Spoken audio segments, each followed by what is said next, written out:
Hey everyone, welcome to my channel, and today I will be reading a Todoroki extruder by Songbird Singing Things on Tumblr. So let's get into it. You have heard Chotoro yell before, in training, in battle, in excitement, though it was rare. But never had you heard him snarl in anger. But sitting next to him, seeing his face contorted in utter rage, directed towards his father, you felt scared. What do you mean I can date her? Are you delusional? Shoto shouts, his palm pressed hard and flatly atop the wooden dining table, singe marks and frost starting to erupt from their respective hands. Endeavor stood, his figure alone so intimidating as he leaned over both you and Shoto. Look at her, Shoto. If you have the urge, who knows how you got it, to date a girl who looks like that, then that is beyond me. However, have you actually bothered to look into her social standing? Wealth? Quirk history? Let me give you a preview.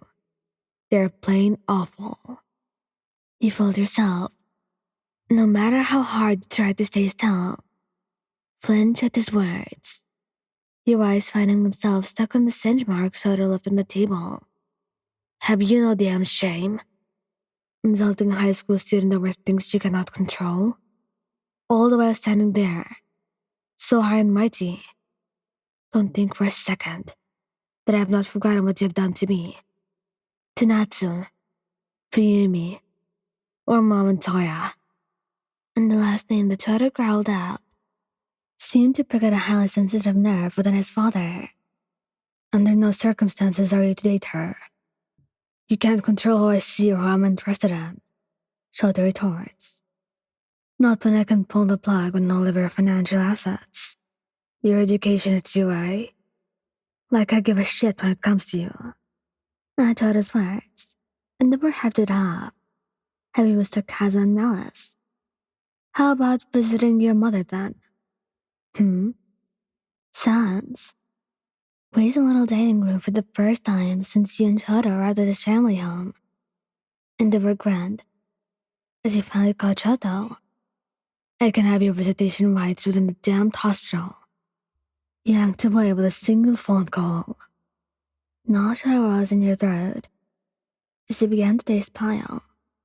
Her gaze finally peeled itself away from the burnt wood to look at Shoto, who looked to be seriously considering the freedom to see his mother.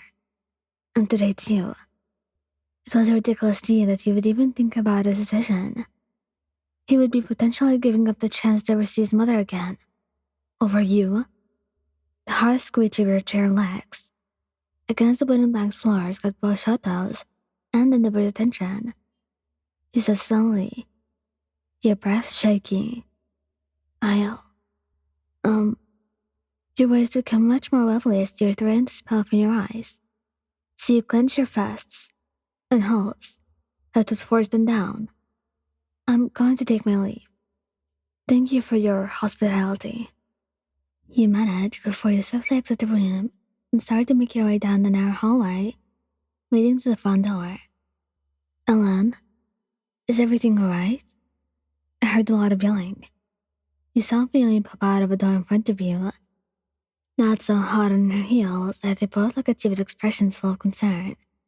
You opened your mouth to try and form words, but the tears falling from your eyes, feeling like they're suffocating your throat.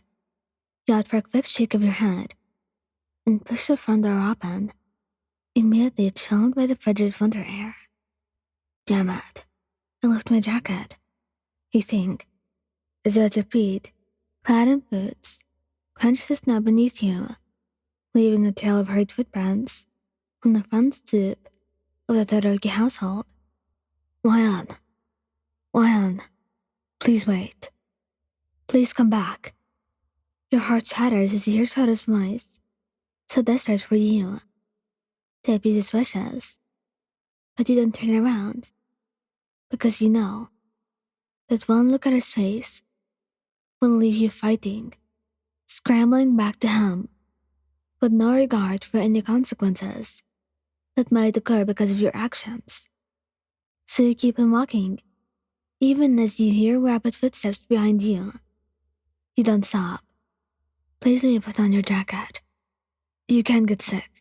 It's too cold out. And I know how easy you can catch a cold. You can't let yourself stop right now.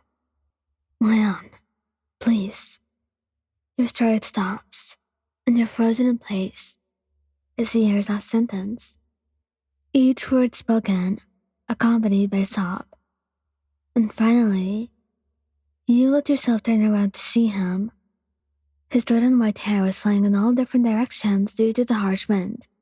His eyes are sparkling, like stars, only further illuminated by the pools of tears in them.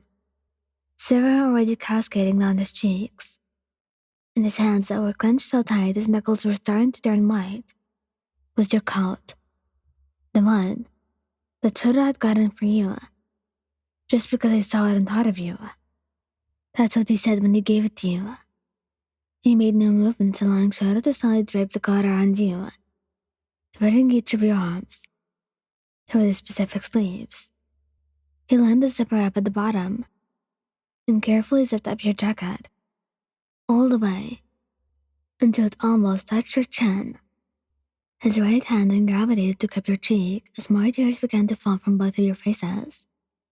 Shoto, it can't be the reason that you won't be able to see your mother, you whisper, causing his face to crumple even further. I'll find a way. I promise. But I can't lose what we have. He confesses, your heart lurching at the words. We're in high school, Shoto. What do we know about stuff like this? Shoto visibly flinches. You mean he swallows away some tears? You mean you don't think that we're worth it? At this point, you're weeping, clutching the rest of his right hand, with both of yours and hanging onto it. Like your life depended on it, because it did. Of course I think it's worth it. You weep, nuzzling further into the palm of his hand.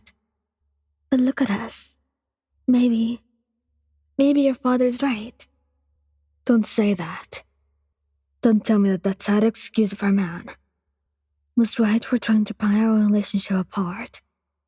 We live in two different worlds, Shoto. You're fancy dinners and galas and buying stuff on a whim. Because you want to.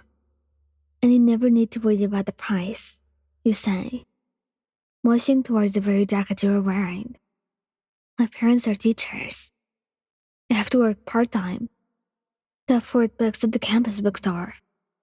I would be an embarrassment, being seen next to you at a fancy event that your family might host. Not a lame excuse for your father to hold you back, keep you trapped under him and his influence. But when I get my agency, then I could help mother, write myself in my father's name, and be with you without any problems. That is a long time from now. You interrupt him, giving him a sorrowful glance. Please don't let him win. Please, just stay with me. He pleads, because he didn't know what else to do, grabbing onto your hands and squeezing them. Shoto, he wins either way. Is at the point where we're trying to prevent the amount of casualties. I will cherish every moment we spend together and lock them up tight, okay? Holding hands in secret under the table at lunch. No, he begs. His voice thick with frantic worry. Meeting her at midnight to watch the stars on the roof of the dorms. Please don't. Don't talk like you're breaking up with me. He barely manages the last few words. I love you. To the moon, to the stars, to the outermost planets and solar systems out there.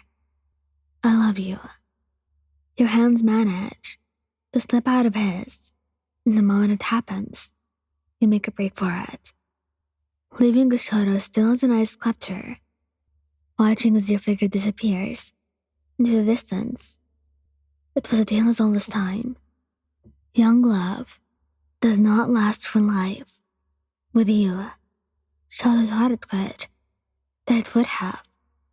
It was such a shame that his father had plucked him from the world that you had graced with your beautiful loving presence and placed him on another one, so much farther away from your warmth. It was just as you had said. You and him were 2 worlds apart. Thank you guys for listening. Don't forget to like, subscribe, and comment. I hope you enjoyed listening to this as much as I did making it. Anyway, goodbye.